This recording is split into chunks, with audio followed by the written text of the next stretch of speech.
Shalom, Kal Halal Yahweh Ba'ashem Yahushai, Ba'ashem Rachakodash, double honors to the apostles of GMS who rule well. Salutations unto you, Akim and Aquathim that do take heed. And, may Yahweh Ba'ashem Yahushai increase your faith. Coming back once again through the spirit and power of Yahweh Ba'ashem Yahushai. This lesson is going to be roughly titled, How Great Is It to Be in the Tabernacles of the Lord? And the reason I entitled it is I was just meditating on, being on the Lord's side, which you want to be on the Lord's side. You want to be in the good graces of the Lord so He can protect you, right? It's just like if in the world you're in a gang or you're even in the mafia, La Cosa Nostra. There's privileges, there's consequences with anything you join. But you always want to be in the good graces, in good report. But the Lord, man, once you enter into His tabernacles and you start serving Him and doing according to His will, it's a mighty great thing, man, because the rewards that will follow after are really infinite.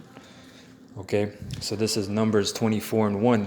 And when Balaam saw that it pleased the Lord Yahweh to bless Israel, he went not as at other times to seek for enchantments, but he set his face toward the wilderness. And Balaam, he was a heathen, he was of another nation.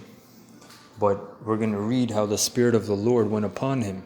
And the Spirit of the Lord can go upon these other nations, but that's where the buck stops. It doesn't mean they have gained salvation. It doesn't mean that they're a convert or Israelite or a proselyte. All it means is the Lord is speaking to them, which the Lord speaks to everybody. But He has His own peculiar people. Okay, just like the Lord spake through the king Cyrus in Isaiah, the 44th or 45th chapter, I believe. That's about it, man. That doesn't mean there's one Elamite that's going to be saved, called Cyrus. That's just a great man that the Lord promoted, because it tells you promotion is of the Lord. The Lord promoted him to being a great king who has aided Israel in their endeavors, man, right? In that during that time period of our Persian captivity. Verse 2, and Balaam lifted up his eyes, and he saw Israel abiding in his tents according to their tribes, and the Spirit of the Most High came upon him. See, so he's seen all the tents, all the congregation, all the different tribes in their respectful orders, and the heads and everything, and it was magnificent in his sight. And what did it say? The Spirit of the Lord came upon him. Verse 3, and he took up his parable. So guess what? Yeah, other heathens, they have parables. Why? Because the Most High Spirit came upon them.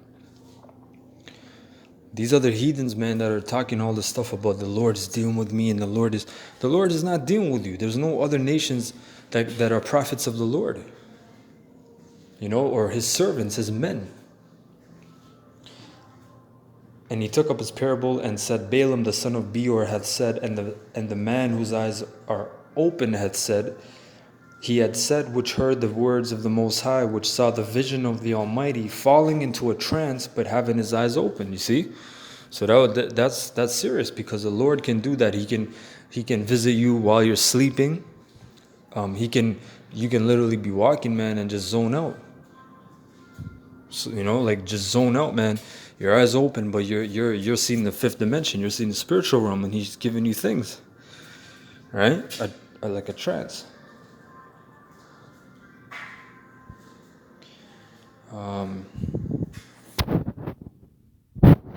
Verse 5, how goodly are thy tents, O Jacob, and thy tabernacles, O Israel. As the valleys are, they spread forth, as gardens by the riverside, as the trees of line aloes, which the Lord Yahweh hath planted, and as cedar trees beside the waters. Right? He shall pour the water out of His buckets, and His seed shall be in many waters. And His king shall be higher than Agag, and His kingdom shall be exalted. Now, this is a prophecy, dealing with in accordance with what? Starting with Genesis, really, There's a few chapters, 12, 13, 14, where Abraham mentions about all these other nations being blessed, because Israel was going to dwell in all the other nations. The Israelites that are in the other nations, they will be blessed. So what does it mean when he says he shall pour the water out of his buckets and his seed shall be in many waters? Many waters, the waters represents what? These other nations. Let's go to the book of Revelation.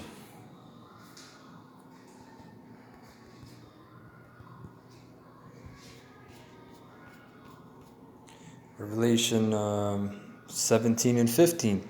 And he saith unto me, the waters which thou sawest where the whore sitteth are peoples and multitudes and nations and tongues. So going back to Numbers 24, right? He shall pour the water out of his buckets, and his seed shall be in many waters. So we're plenteous, man. The Israelites are everywhere.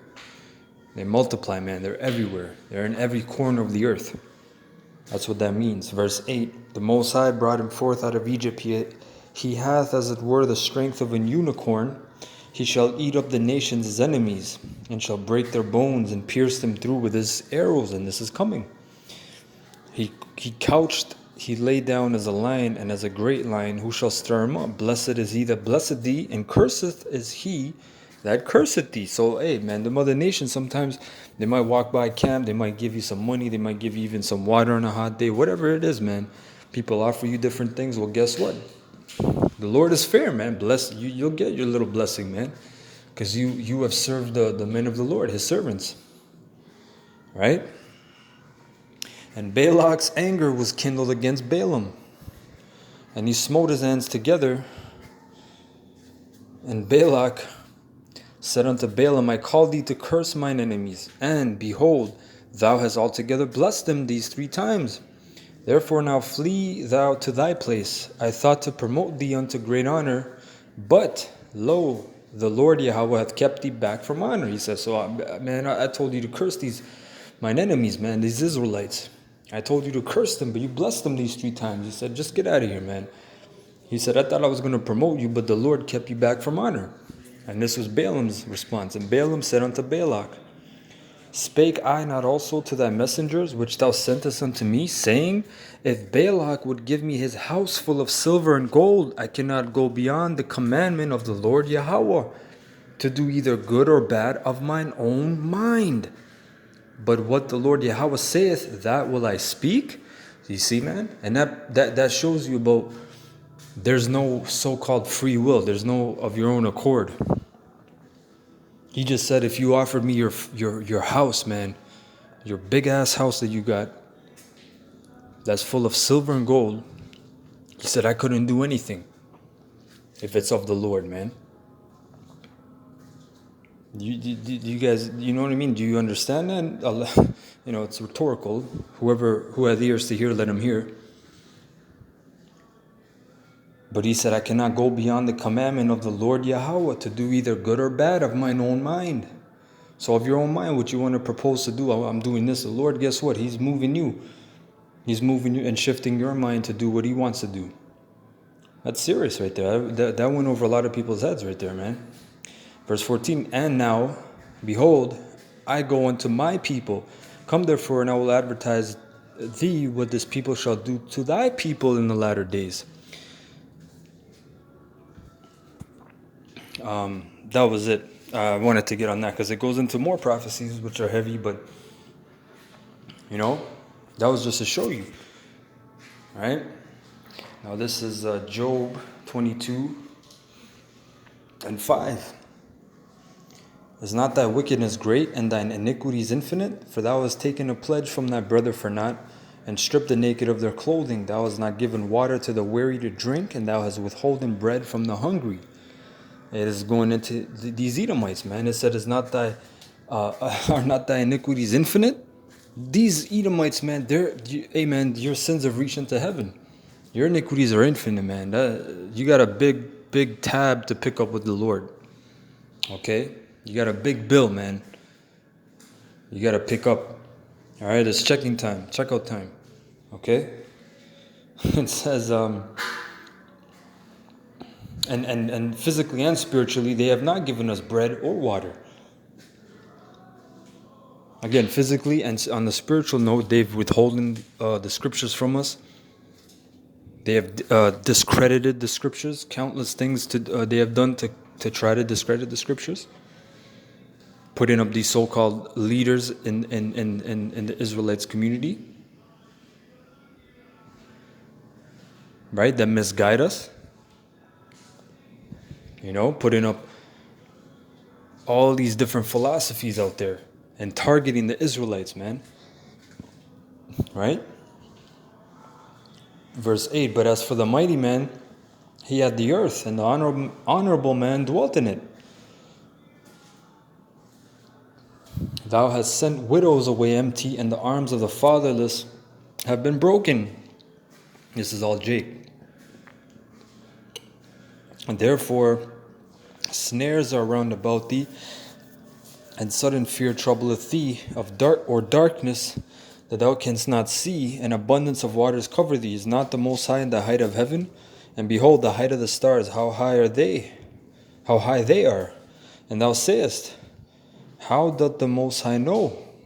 Can he judge through the dark cloud? Thick clouds are covering to him, that he seeth not, and he walketh in the circuit of heaven. Hast thou marked the old way which wicked men have trodden, which were cut down out of time, whose foundation was overflown with a flood? Going into before the flood about wicked men. So he's giving you questions to you Edomites, man. Right? Because you're talking about, oh, the Most High can't see me. What I'm doing, my counsel of darkness and wickedness. He said, do you even know, have you even tracked down those wicked men that I took out in the flood? Do you even hear about them? The pre-flood, which only Edomites speculate, theologians and different scholars, they can kind of tell you, oh, but they don't know, man. They haven't marked down the way that those wicked men have trodden, because they were wicked. They were so damn wicked, the Most High just said, fuck this place. I'm going to flood the whole earth. Do you know how angry the Lord got to be? The Lord did a lot of things, man. Sodom and Gomorrah and you know what I mean, swallowing up of Israelites, opening up the earth and doing new things. But you know how angry you got to be, man? So that means them guys were wicked, man. And then here comes along these Edomites talking about, yeah, I'm the big bad. You had men of great stature back then. Giants, literally. And I'm not talking about the Nephilim, I just mean in general. You had wicked men back then, man. Right?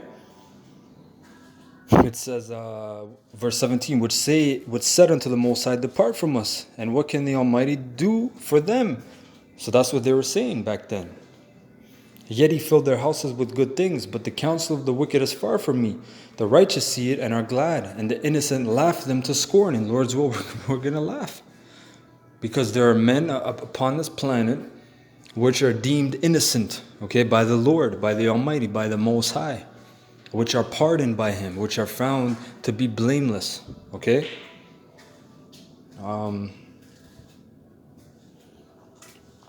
Verse 20, whereas their substance is not cut down, but the remnant of them the fire consumeth, acquaint now thyself with them, and be at peace, thereby good shall come unto thee. Receive, I pray thee, the law from his mouth, and lay up his words in thine heart. If thou return to the Almighty, thou shalt be built up. Thou shalt put away iniquity far from thy tabernacles. Then shalt thou lay up gold as dust, and the gold of Ophir as the stones of the brooks. You ever been down a river, man? You seen all those stones? Like I said, man, all these shits in this place. Getting a woman, if that's what you want to call it, in this kingdom. Getting a mortgage, a death pledge in this kingdom. Driving your piece of shit car 5 years and then breaking down and you paying it off in this whack-ass kingdom. If you guys want to deem those things as benefits and things that actually, you know what a benefit is, man? Or things that actually heal you and are good for you, for your well-being, you go right ahead, man. You go back to the land of diabetes and high blood pressure and mental depression and anxiety. You guys go to that place. We're Lord's will. I'm gonna catch hell in this place till it's done, man. Because this place ain't the place to be. These are real things we're talking about, man. Laying up gold as dust, man. Okay? I'm at my job site right now. All I see is a bunch of wood dust, and it's yellow. And, you can hear I'm walking on it right now. That's all gonna be gold, man. That's gonna be gold. All this shit's gonna be gold, man. That means it's gonna be plenteous, man. Okay. Verse 25. Yea, the Almighty shall be thy defense. You see, that's the benefit. If the Lord's on your side, man, and there's no tyrant or king that can do anything against you. All right. And thou shalt have plenty of silver. So, hey, Jakes, man, right? You gotta get paid. Well, guess what? You will get paid. Okay, you will get paid. You will get benefits.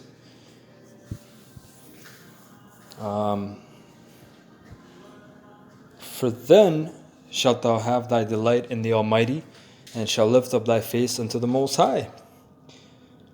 Thou shalt make thy prayer unto him, and he shall hear thee, and thou shalt pay thy vows. Because there was a time when the Lord dealt with us where he wasn't dealing with us.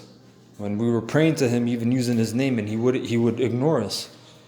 So the fact that he's hearkening unto us now is no small matter.